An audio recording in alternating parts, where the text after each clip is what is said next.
নমস্কার বন্ধুরা, আমার সাধারণ রান্না চ্যানেলে তোমাদের সবাইকে স্বাগত। আজ আমি ফুলকপি বাহার তোমাদের সাথে শেয়ার করব। তার জন্য লাগছে ফুলকপি, আলু, টমেটো, মটরশুঁটি, ধনেপাতা, আর ফোড়নের জন্য লাগছে তেজপাতা, শুকনো লঙ্কা, গোটা জিরে আর পাঁচফোড়ন। এছাড়া লাগছে কসৌরি মেথি আর যে সাধারণ মশলাগুলো আমরা রোজকার রান্নায় ব্যবহার করি সেগুলো। প্রথমে আমি ফোড়ন তেলের মধ্যে দিয়ে ফুলকপি, আলু, মটরশুঁটি, টমেটো সব দিয়ে খুব ভালো করে ভেজে নেব। যখন এটা পুরোপুরি ভাজা ভাজা হয়ে যাবে সেই সময় আমি এক এক করে সব মশলাগুলো দিতে থাকবো। আর ফুলকপি যখন ভাজবো সেই সময় আমি একটা মশলা তৈরি করব। সেটা হচ্ছে আদা, আমন্ড,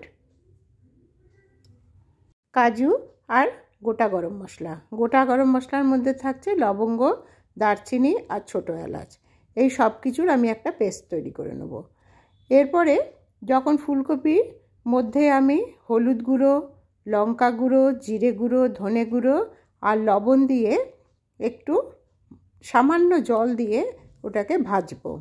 ভাজার মশলার যখন গন্ধ বেরোবে, মশলাগুলোর কাঁচা ভাবটা যখন কেটে যাবে সেই সময় আমি ওতে দিয়ে দেবো জল, আর জল দিয়ে ঢাকা দিয়ে আমি প্রায় 15 মিনিট মতো ফুটতে দেব। এই 15 মিনিট ফোটার পর যখন ঢাকা খুলব তখন দেখা যাবে ফুলকপি, আলু সব কিছু সেদ্ধ হয়ে গেছে। আমি ওপর থেকে যে মশলাটা তৈরি করে রেখেছিলাম সেটা আমি দিয়ে দেব, আর দিয়ে দেব সামান্য কসৌরি মেথি।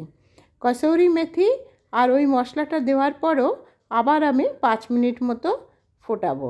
তখন অবশ্য ঢাকা না দিলেও চলবে, কারণ এই সময় কিন্তু ফুলকপি, আলু সব কিছু সেদ্ধ হয়ে গেছে।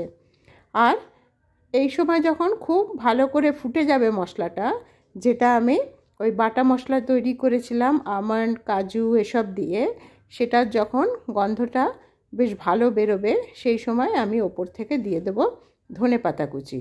ধনেপাতা কুচি দিয়ে আমি গ্যাসের আঁচ বন্ধ করে দেব আর ঢাকা দিয়ে কিছুক্ষণ স্ট্যান্ডিং টাইম দেব। দেখো, দেখতে খুবই সুন্দর হয়েছে, খুবই লোভনীয় একটা ডিশ।